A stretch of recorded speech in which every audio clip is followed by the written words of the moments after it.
Hi, this is Christian with Forest of Art and Healing Arts and Yoga Bear Box.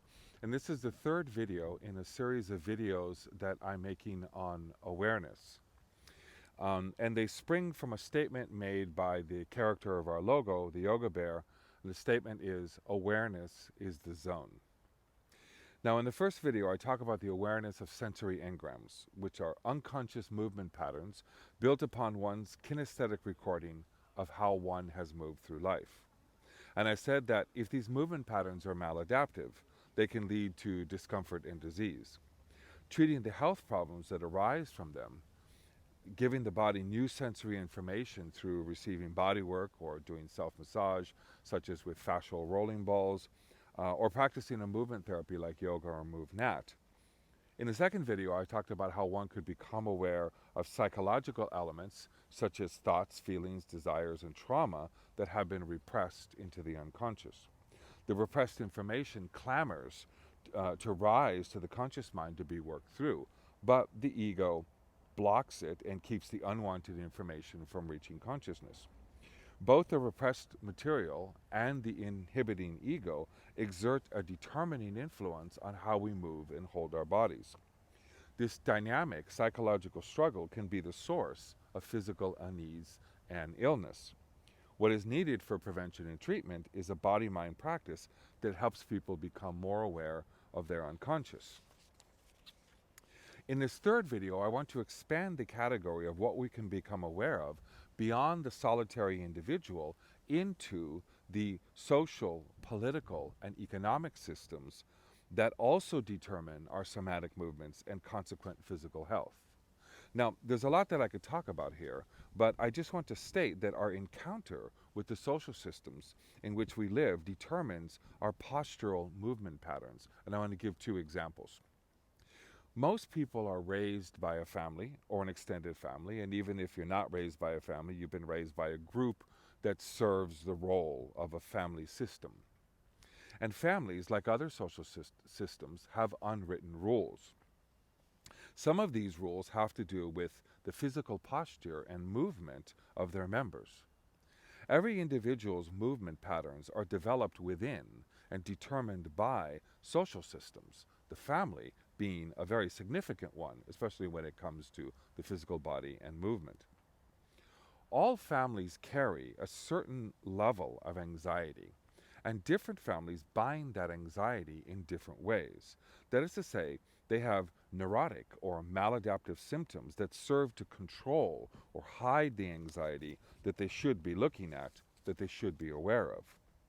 One way that families bind anxiety is by displacing the anxiety onto its individual members through a series of unconscious commands and rules. For example, in some families, no one is allowed to be bigger than the biggest person in the family, say, for example, the authoritarian father. In these families, members are taught literally to shrink their bodies before the fatherly authority. This shrinking can cause compression in body parts and lead to discomfort and disease. If the spine, for example, is compressed, then the individual might grow up to have a prolapsed intervertebral disc. He then goes to the doctor who does surgery on a problem that was originally caused by a maladaptive social relationship, a relationship of domination and shrinkage. Or maybe a family binds its anxiety by squashing all sexuality in its members so that it does not circulate and freak out the system. This family will create individuals who do not allow their hips and torsos to express sensual movement.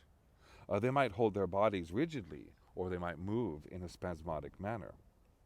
Alternatively, and sometimes unbelievably until the fourth wave of psychotherapy family systems discovered this, some families use the discomforts and diseases of certain individuals in the family as a means to bind the family anxiety. For example, say the mother has migraine headaches or TMJ syndrome, pain in the jaw, and this becomes the focus of the family's attention and plays a vital role in the family dynamic to such a degree that if she were to succeed in curing the problem, she would throw the family into turmoil, because then It would have to deal with the anxiety that was bound by the mother's physical problem. So, in spite of all treatment attempts, the individual continues to hold her body in such a way that causes headaches or jaw pain, because that is required by the family system. Curing these family system caused health problems will require that one become aware of not only one's own movement patterns, as suggested by my first video, and psychological unconscious, as suggested by my second video, but also to become aware of the unwritten rules of one's family system. And the treatment must be carried out by a healthcare practice that takes into account the role of the family as a cause of disease. Notice that in the move from being aware only of one's own maladaptive patterns to becoming aware of the pattern in one's family, one has to make an epistemological shift from individuals to systems, a move from health practices based upon treating individuals to those based upon treating groups.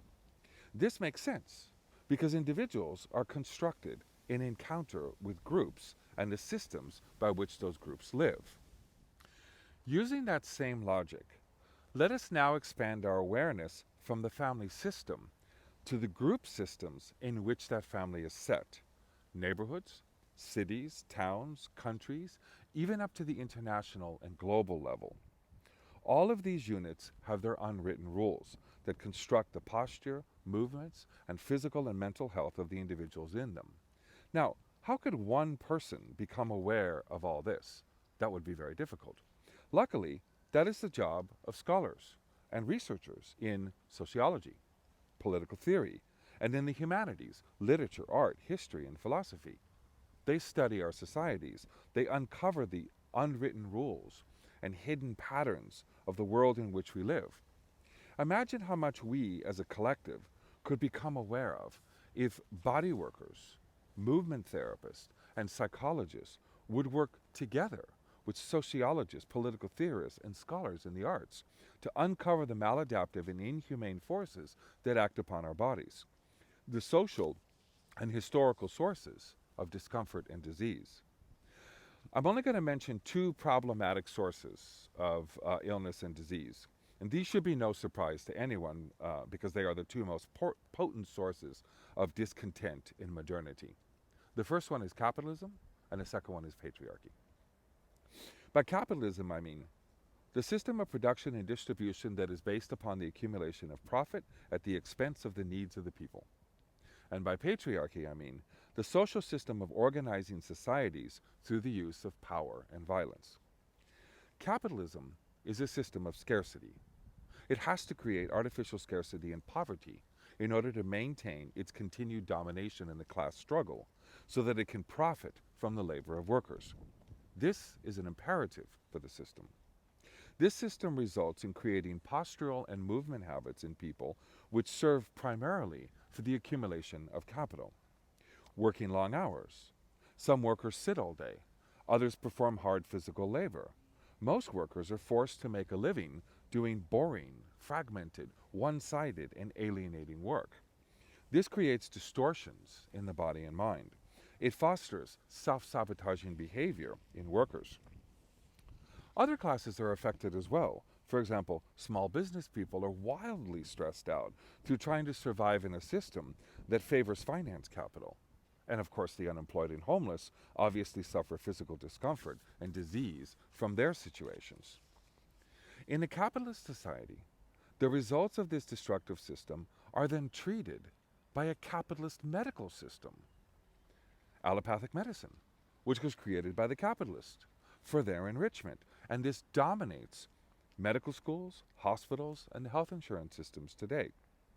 Even when a country has a quasi-socialist healthcare system, such as the NHS in the UK, it practices not holistic medicine, not a medicine based upon awareness as I am promoting in these videos. It practices allopathic medicine, symptom-based medicine that treats the body as if it were a machine. Not only does capitalism make us sick, but it foists upon us a system of medicine that prevents us, through its pharmaceutical and symptom-based approach, from ever becoming aware of how we became sick. To be aware of this mechanism, one would need to expand one's awareness to the social sciences. Patriarchy, the social system that organizes society through power and violence, is one of the most destructive systems for the human body. Obviously, this system literally destroys bodies through war and torture. And obviously, when this system is applied to societal control through policing by force, combined with racism and white supremacy, this system literally destroys the bodies of people of color. And obviously, when this system is gendered as male supremacy, it destroys female and queer bodies. Nothing surprising here. But it may not be so obvious. The fact that the option to power, war, and violence is ever present under patriarchy. And it causes an ever-present anxiety in people's minds and bodies, even if they are not threatened at the moment. Flinching, tightening, distorted movement, muscular and connective tissue armoring are habitual in people's bodies. Since these maladaptive social conditions are a primary cause of discomfort and disease, then patriarchy is a primary cause of discomfort and disease. And the abolition of patriarchy and the transformation out of patriarchy is primary medicine. To be aware is to be aware of these social factors as well. But to be aware of these social factors is to be open to the path towards social activism. To be in the zone of awareness, one will inevitably come to awareness of oppressive social conditions, and one will logically arrive at the need to change them. Now, of course, awareness can be blocked, and this is the problem, right? Awareness can be blocked by prohibition, censorship, gaslighting, distraction, and fatigue. There's a lot to be aware of. What is needed is a radical therapy. A therapy that goes to the root of the problem, and hence it is radical. That organizes people through their awareness of how oppressive and inhumane social systems cause maladaptive physical patterns and poor health. This is not going to be a therapy that one gets simply by going to an appointment at a practitioner's office. Instead, it needs to be part of a larger social and political movements in which we work. This radical therapy needs to consider the body, the mind, and the society together, to be aware of all of the unwritten rules in these three areas, and to work at all these levels. And it needs to be practiced by us in collectives. We are made ill as a group. We must heal as a group. Now, the Yoga Bear understands this and is not afraid of the fact that awareness will uncover what is rotten in our society and will demand that we change it.